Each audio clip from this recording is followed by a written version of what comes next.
Good afternoon. And I want to thank Carnegie Mellon for providing this space and all the promise it holds for future jobs in a high-tech world. In the recent days, we've had a lot of talk about who's going where and how I've decided to come to Pittsburgh to talk a little bit about what's going on right now. In the early days of World War II, Franklin Roosevelt told the country, and I quote, "The news is going to get worse and worse before it gets better and better. And the American people deserve to have it straight from the shoulder." Straight from the shoulder. The job of a president is to tell it straight from the shoulder. Tell the truth, to be candid, to face facts, to lead, not to incite. That's why I'm speaking to you today. The incumbent president is incapable of telling us the truth, incapable of facing the facts, and incapable of healing. He doesn't want to shed light. He wants to generate heat, and he's stoking violence in our cities. You know, this is a tragic fact of the matter that about his perilous hour, that how he's dealing with this perilous hour in our nation.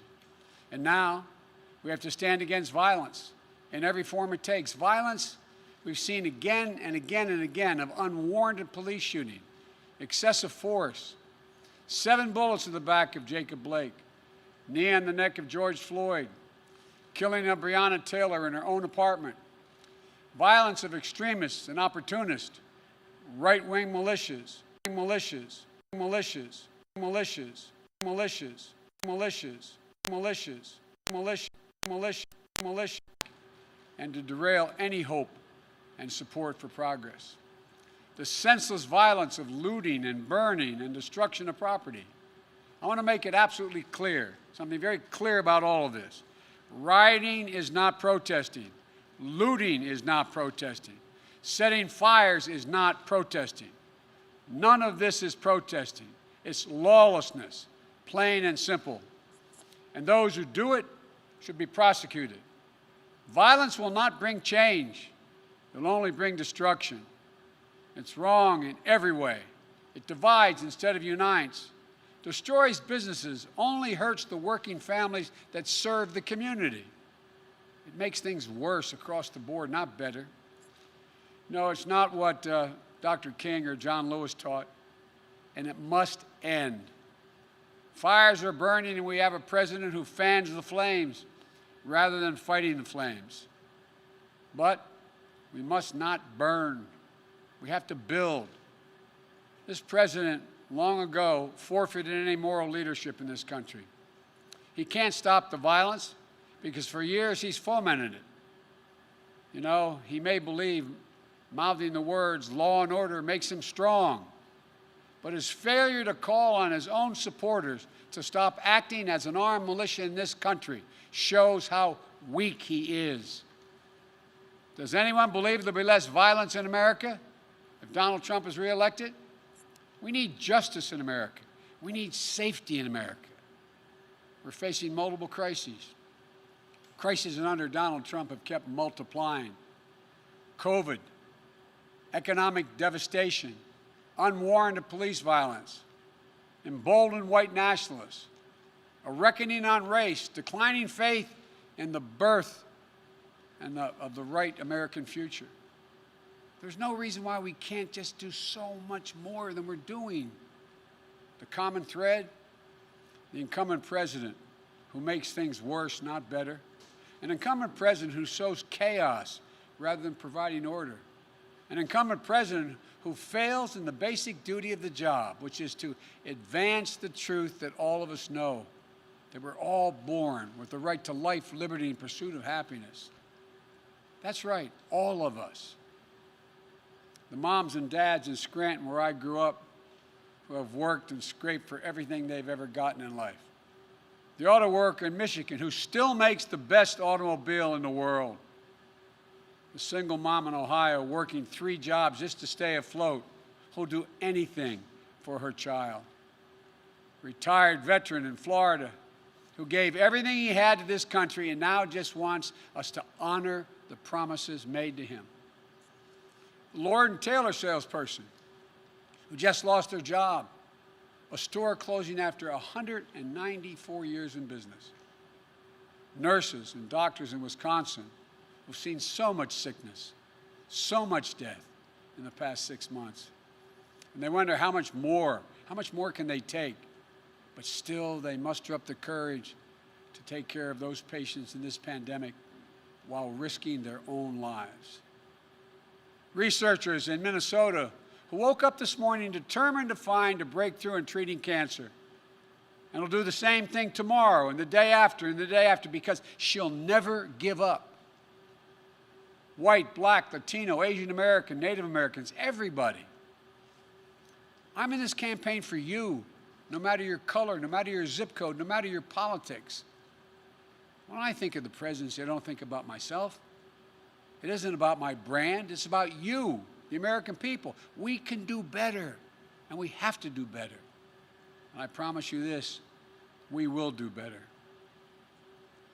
You know, the road back begins now in this campaign. You know me. You know my heart. You know my story, my family story. Ask yourself, do I look like a radical socialist with a soft spot for rioters? Really?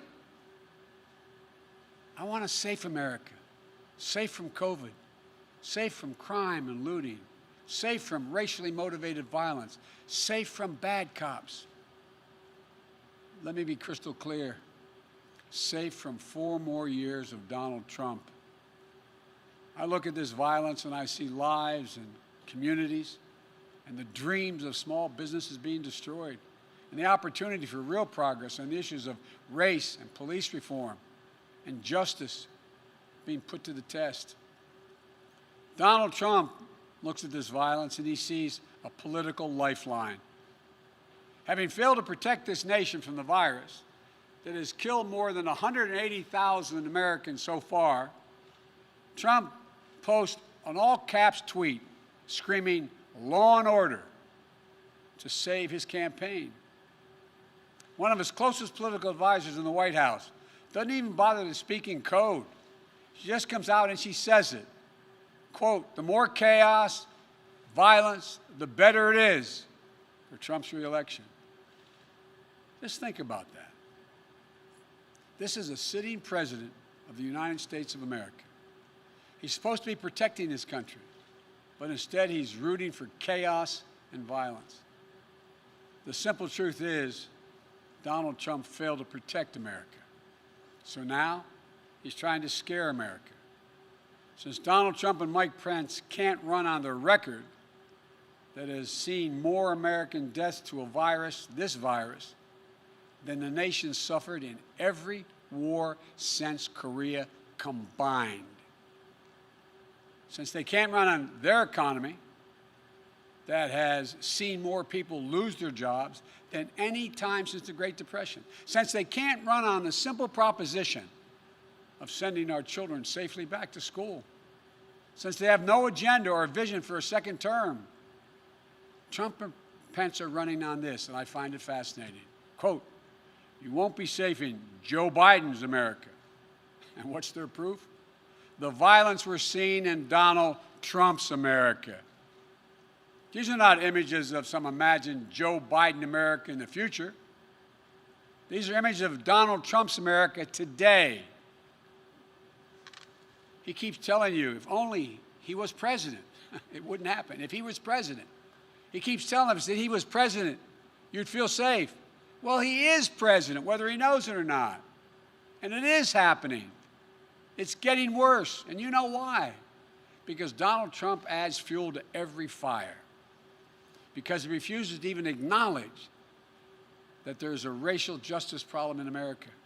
Because he won't stand up to any form of violence. He's got no problem with right-wing militia, white supremacists, and vigilantes with assault weapons, often better armed than the police, often in the middle of the violence at the protesters and aiming it there. And because tens of millions of Americans simply don't trust this president to respect their rights, to hear their concerns, or to protect them. It doesn't have to be this way. When President Obama and I were in the White House, we had to defend federal property. We did it. We didn't see it. You didn't see us whipping up fears around the deployment of secret federal troops. We just did our job, and the federal property was protected. When President Obama and I were in office, we didn't look at cities as Democratic or Republican run. These are American cities. But Trump doesn't see himself as president for all of America. Frankly, I believe if I were president today, the country would be safer and we'd be seeing a lot less violence, and here's why. I have said we must address the issue of racial injustice. I've personally spoken to George Floyd's family and to Jacob Blake's family. I know their pain, and so do you. I know the justice they seek, and so do you. They've told us none of this violence respects or honors George or Jacob. I believe we can bring these folks fighting for racial justice to the table. I've worked with police in this country for many years. I know most cops are good, decent people. I know how they risk their lives every time they put that shield on and go out the door. And I'm confident I can bring the police to the table as well. I'd make sure every mayor and governor had the support they needed from the federal government, but I wouldn't be looking to use the United States military against our own people.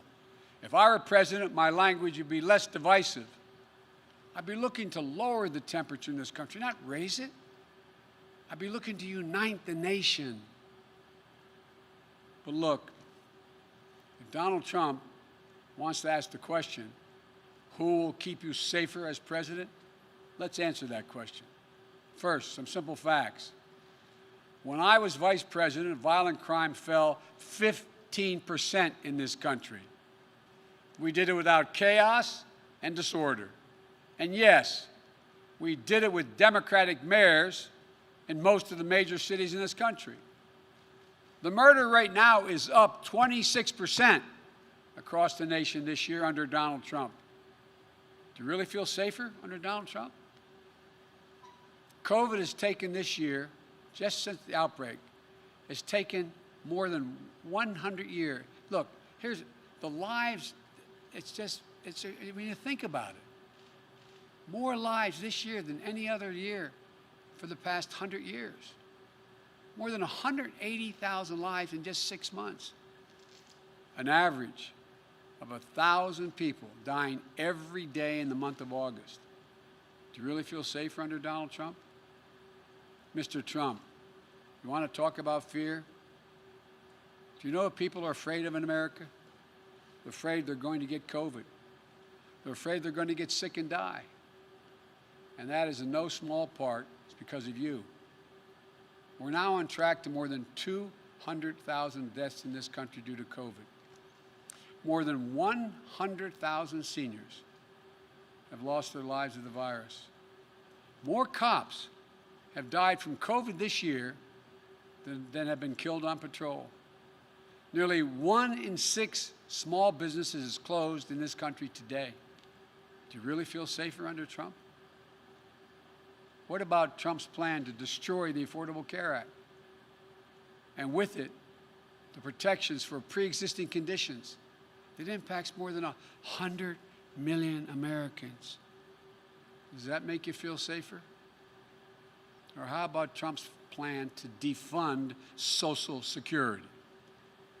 The Social Security Administration's chief actuary just released a report saying that if a plan like the one Trump is proposing goes into effect, the Social Security Trust Fund would be, and I quote, permanently depleted by the middle of calendar year 2023, with no ability to pay benefits thereafter. Put it plainly, Trump's plan would wipe out Social Security, period. You feel safer and more secure now? The fear that reigns under this president doesn't stop at our shores. The Kremlin has put bounties on the heads of American soldiers. And instead of telling Vladimir Putin that there'll be no putting up with this, that there'll be a heavy price to pay, they dare touch an American soldier. This president doesn't even bring up the subject in his multiple phone calls with Putin. It's been reported that Russian forces just attacked American troops in Syria, injuring our service members. Did you hear the president say a single word? Did he lift one finger? Never before has an American president played such a subservient role to a Russian leader. It's not only dangerous, it's humiliating and embarrassing for the rest of the world to see. It weakens us. Not even American troops can feel safer under Trump. Donald Trump's role as a bystander in his own presidency extends to the economic plan and pain. The plan he doesn't have and the pain being felt by millions of Americans. He said this week, and I quote, "You better vote for me or you're going to have the greatest depression you've ever seen." Does he not understand and see the tens of millions of people who've had to file for unemployment this year so far? The people who won't be able to make next month's rent payment? The people who lost wages while the cost of groceries have gone up dramatically? President Obama and I stopped the depression in 2009. We took a bad economy that was falling and turned it around. Trump took a good economy and drove it back into the ditch. Through his failure to get COVID under control, his failure to pull together the leaders in Congress, his failure to deliver real relief to working people, has made our country's economic situation so much worse than it had to be. When we talk about safety and security, we should talk about basic security of being able to look your child in the eye and tell them everything's going to be okay. Don't worry, honey, we're not going to lose our home. We're going to be able to put food on the table. It's going to be okay. It's the job of a president. I've laid out an agenda for economic recovery that will restore a sense of security for working families. We won't just build things back the way they were before. We're going to build them back better with good-paying jobs, building our nation's roads, bridges, solar arrays, windmills, with investments in our health care and child care workers so they get the pay and dignity they deserve while easing the financial burdens on millions of families. With a clean energy strategy that is a place for the energy workers right here in Western Pennsylvania. I am not banning fracking. Let me say that again. I am not banning fracking, no matter how many times Donald Trump lies about me. This future, the future, that's what this is all about. You know, we hear Donald Trump's self-centered rants and riffs, but the voice of Americans should be heard. The one you should listen to is Julia Jackson, the mother of Jacob Blake. Hers is a voice of courage, character, and wisdom. In looking at the damage that has been done in her city, she said, quote, "The violence and destruction doesn't reflect my son or my family." These are the words of a mom, a mother, whose son had just been shot 7 times in front of his children, badly injured, paralyzed, perhaps permanently. And even as she seeks justice for her son, she's pleading for an end to the violence and for this nation to heal. She said she was praying for her son. Then she said something to me that surprised me. She said she was praying for all police officers. She said she was already been praying for America even before her son was shot. She's publicly asked all of us to examine our hearts. Citizens, elected officials, the police, all of us. And then she said this, quote, "We need healing. More than anything, that's what we need to do as a nation. We need to heal.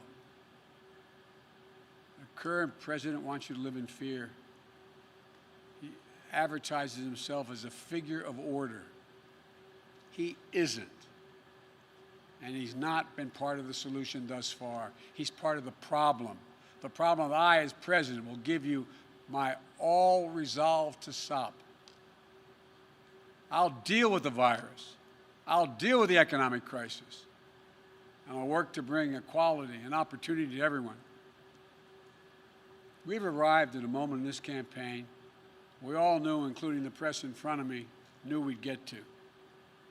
The moment when Donald Trump would be so desperate he'd do anything to hold on to power. Donald Trump has been a toxic presence in our nation for 4 years, poisoning how we talk to one another, poisoning how we treat one another, poisoning the values this nation has always held dear, poisoning our very democracy. Now, in just a little over 60 days, we have a decision to make. Will we rid ourselves of this toxin? Or will we make a permanent part? We make it a permanent part of our nation's character. You know, as Americans, I'm confident we believe in honesty and decency, treating everyone with dignity and respect, giving everyone a fair shot, leaving no one behind, giving hate no safe harbor, and demonizing no one. We up to now always recognize there's something bigger than ourselves as we're about. Trump doesn't seem to believe in any of that. Look, I've said it before and I'll keep saying it. America's an idea. It's the most powerful idea in the history of the world. And I believe it beats in the hearts of the people of this country. All men and women are created equal. And they deserve to be treated equally. Trump has sought to remake this nation in his image. Selfish, angry, dark, and divisive. This is not who we are. At her best, America has always been, and if I have anything to do with it, will be again generous, confident, an optimistic nation, full of hope and resolve. Donald Trump is determined to instill fear in America.